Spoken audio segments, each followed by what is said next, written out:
ወላ ስምሽን ማልጠራምም አንቺንም ፍለጋ አልመጣም። ኢንሻአላህ ልጆቼን አላህ ያለቀን ካደጉ ራሳቸው አባታችን ብሎ መተው ሊያገኙ ይችላሉ። እስከዛ እኔ ሌላ ልጅ ወልዳለሁ። በቃ ተስፋ ቆርጫለሁ። ዛሬ መጨረሻ ነው። ተስፋ የቆረጥኩት ከአንድ ሰው ብቻ አይደለም። ዛሬ ከሱመያ ብቻ አይደለም ማለት ከአዩም ጭምር ነው። አርሰይድ ምን ያልክ ነው? ወይ ረቢና አባሱ ከነስ ኢሳ ዱጋ ረቢ ዱባችሁ ዳፊ ረቢና አባሱ ከነስ ጀቹ akkuma dhageessanii viidiyoo Saidoon amma hojjete irratti jechuudha. Turee jira garuu ani dhiyoon arge viidiyoo isaanii. Egaa akkuma dhageenyetti Ayyuus Sumayyaas dhiisee haadha manaa biraan fuudhaa jedhe jechuudha. Haadha manaa biraan fuudhaa. Isaayyuu fuudhuudhaafuu qopheeffadheetiin jira. Guyyaanni kan kooti sanbata yookiin immoo fuuldura kana jechaatee jira jechuudha.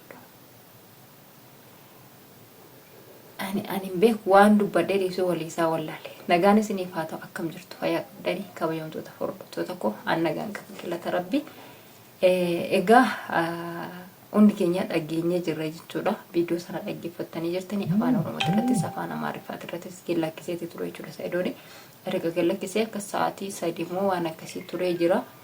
Ani reefin argee garuu jira viidiyoo isaanii. Kanaaf waan baay'ee takka nama ajaa'ibudha jechuudha. Waan baay'ee takka nama ajaa'ibu. Jechuun akkamitti ta'uu qaba wanni kun? Maaliifini amma yoo Ayyuunis jechuudha yoo Ayyuunis nam gaarii ta'uu baatte ishee gorfatee jiraachuun danda'a ture. Sababni inni haadha manaa isaa haadha ilmoo isaatirraan gargar ba'aa jiruuf ishiidhaaf jedheeti waan ta'eef. Kanaafiyyuu ishii sossobatee ishii amala ishii akkasii sirreeffatu taasifatee ifaana jiraachuun danda'a tureeyyu. Amma garuu akka inni jechaa jirutti akkuma dhageenyetti haadha manaa biraatiin fuudhaa.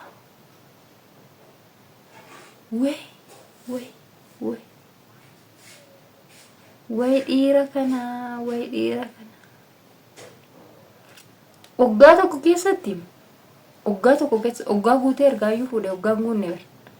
Oggaan guunne maali Saidoo maal taate? Maali obboleessa koo maali obsiteen teessuu? Obsiteetuma jechuudha obsiteetuma. Sumayyaan humti kunuuyyuu gaafa tokko yookiin rakkattee akkuma ammayyuu rakkadheettu kana hissobdeen rakkannetti. Garuu anillee kaleessa dubbadheetiin ture waa'ee kanaati irratti dubbadheen ture jechuudha. YouTube'n isiitiyyuu akka ilaalcha guddaa qabu argeetiin jira. Hundi keenyaayyuu argaati jira jechuudha kan Sumayyaatis. Kanaafiyyuu maallaqnumti isa akkasitti ilaalcha aga sanaa qabaatee mitiiti kanumti kun gadaanaadhaan ilaalamuu oduusin jennee ta'ee odeessinu kun akka gatii irraa argatamu hin beekne jechuudha. Sababa kana ta'eefuu maallaqa akkasii maallaqa guddaa irraa argattu hin beekna. Akkasiin rakkatinnis rakkina hamaa keessa galles inuma nutti dhaga'ama dhimma tokko jechuudha. Garuu immoo jireenyi Itoophiyaa keessa baay'ee ulfaatee jira. Sanaa daa'ima qabattee uffata daa'ima saamunaa uffata ittiin miiccamuutu jira kan qaamattu jira. Uffata daa'imaa qayyaruutu jira caammaa isaanii bituutu jira nyaata isaanii waa meeqa jechuudha kan yaadamu isinii galee waa meeqa jechuudha kan yaadamu isayyuu immoo ijoolleen nyaata madaalawaadha kan isaan bara waan ta'eef durayyuu immoo Saidoon dubbataati ture. Nyaanni ijoolleen kan koo nyaatanii nyaata madaalawaa nyaata gatiinsaa qaaliidha. Sababa kana ta'eefuu hin dandeessu nyaata gatiidhuma nyaata kanaatiyyuu hin dandeessu jedhee raawwate inni mataan isaa dubbataati ture jechuudha. Duruu maaliyyuu erga samoona isheen gara biyya kanaatti dhufte sana jechuudha. Hin dandeessu achi keessatti gatiin isaa qaaliidha.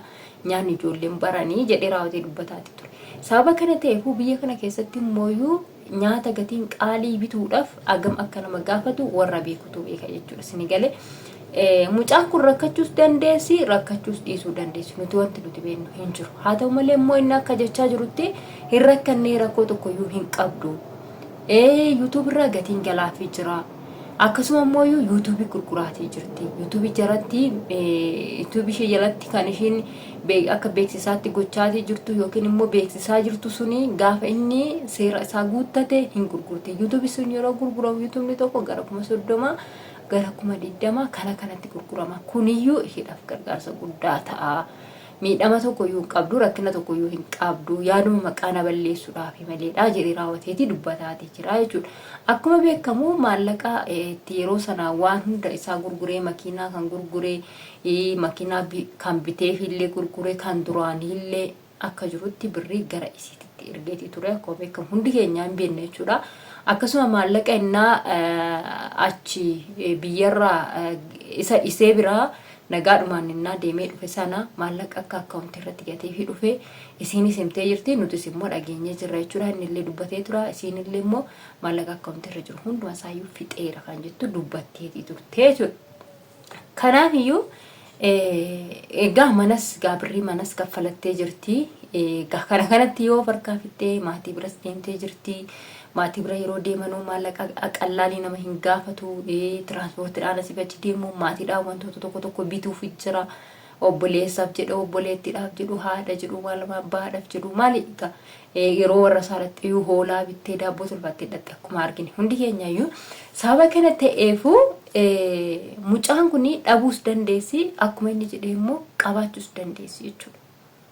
Sababa kana ta'eefu nuti kana murteessuu hin dandeenyu. Haa ta'u malee immoo Saidoon amma illee maaf hin taane obsee raawwatee waggaa tokkollee maan taane jechuudha. Waggaa tokkollee maan taane taa'ee raawwatee eeguu qaba malee har'uma ayyuunis naaf hin taatu Sumayyaas hiikeen jira. Sumayyaanis bakka hin barbaadu kana booda barbaadasi ayyuus kana booda ayyuunis nama naa ta'u miti jedhee haadha manaa sadaffaa yookiin immoo haadha manaan biraa fuudha jedhee murteeffatu hin qabu ture jechuudha. Maaliifin agafee illee maan taane ayyuun tuni qinaatidha jettee raawwatu malee kan isiin akkasitti lolaa turte jibba Saidoo qabaattee natti fakkaatu. Garuu qinaatii Sumayyaatiif jette akkamitti Sumayyaa barbaade deema. Akkamitti Sumayyaan osoo ishiin naaf hin barbaadin osoo ishiin sin barbaadu jetteeni isa dhiyeessaa jirtu inni maaliif isii barbaadaa jira maa isii faana duukaa fiigaa yaada isii dhufti barbaada booda kan jettudha kan isiin dubbataa jirtu. Yaadni namaa xiqqoodha beektanii malee ayyuun tuni Saidoo jibbiteetii miti. Saidoo jibbitee odoo ta'ee akkasii wajjin hin godhattu jechuudha. Osoo reebamtu wajjin hin jiraattu. Isaaf jettee namoota meeqa hin fixxu jechuudha. Akkuma argitan namoota meeqa isa kaan ija balleessitee oolte, isa kaan ilkaan irraa cabsitee jirti. Isa wanti ishiin hin godhin hin jiru. Wanti ishiin hin godhin hin jiru jechuudha. Sababa eenyutu irraan kan ka'e kan hundumaa gochaa jirtu sababa Saidootiif. Sababa Saidootu irraan kan ka'e jechuudha. Namoota akka kanaa faana kan isii wal dhabaa jirtu. Namoota meeqa faana kan diina isii walitti ta'aa jirtu sababa eenyutiin sababa Saidootiin jechuudha. Kanaaf iyyuu mucaan kun maatii siitti nafne, hiriyoota siitti nafne, tidaarii siitti nafne. Sinii galte hiriyaashii kaleessaa wajjin hin nafne. Hiriyaashii kaleessaa otoo ishii faana boo'u isatti nafne. Maatii siitti nafne. Hiriyoota isii kan waliin ooltutti nafne. Boruu jireenya ishii kan boruutiif kan isiidhaa ta'u hiriyaashii kan akkasitti isii faana boo'aa ba'e. Wabii argitanii jirtu jechuudha. Akkasitti isii faana bu'aa isatti nafne. Har'oo maal taatire meedarratti hafte jechuudha. Meedarratti hafte akkuma argitan jechuudha. Isheenoo sadaffaa dhufaa jirtu tunoo maal taati? Isaan kunooyyuu kaleessa yoo akka seeratti hunduma isaaniiyyuu isee sana soo ta'e akkuma seeratti fuudhee waliin jiraatee ilmoo irraa argate. Iseen kunis immoo gaa hin beennu har'a. Ilmoollee walitti godhatu baatanii hin walumaan jiraataa turan. Waggaan dhufuudhaaf deemaa jira kennu jechuudha. Iddoo walitti dhufanii gamoo ta'e akkas 8-9 jala inuma dhagunatti fakkaata garuu jechuudha. Agamoo 7 yookiin waan akkasii inuma ta'u 7 yookiin 8. Garuu waggaa tokkollee odoo guutin isiin kunis naan taatu Sumayyaa siikeen jiran barbaadu daa'ima koo gaafa waan Rabbi jedhee naatti walitti nu argisiisu Rabbii waliin nu barbaade yookaan daa'ima biraan dhala. Senegal iseen sadaffaa dhuftu tunoo abdii maalitiin dhufti? Isiin sadaffaa dhuftu tun abdii maalitiin dhufti amma yoo dhuftu kan? Nama waggaa tokko toon ta'in naaf hin taatu jedhee haadha manaa isaa kan nama meeqa wal dhabdee osoo dhiirri akkasitti isii faana boo'u.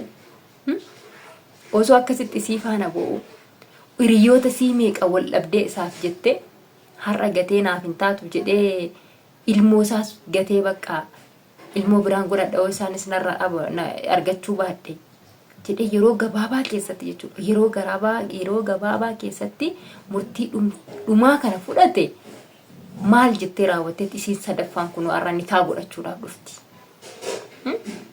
Maaluma jettee nikaa godhachuuf dhufti ana kan na ajaa'ibee na dhiisuu dide isa kanadha. Saayidoo dogoggora guddaa keessa jirta. Obsi hin jarjarin ilmi dhiiraa onneesaa hin jabeeffata. Hin obsa waa hundumaayyuu obsi lafa guddaa ga'uu dandeessa. Yoo obsa qabaatan malee bakka yaadan hin ga'an. Kanaafuu obsa godhadhu ilmoo keetti